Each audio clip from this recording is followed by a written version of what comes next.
All right, this tutorial is to show you how to log into a Zoom meeting as a student.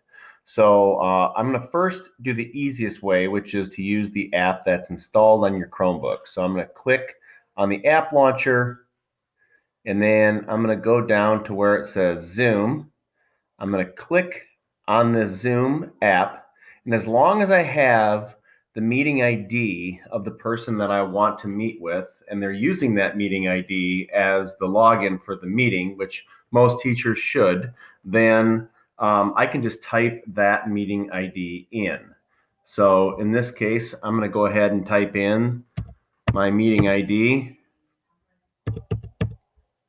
No dashes, it'll space it for you. And then I typed in, okay, the name of the account here. We'll say fourth grader. And then we'll click join. We would like students to use the name, their actual name, and not some made up name. And here I am. I'm going to go ahead and join this meeting with myself. And here I am. I am in the meeting.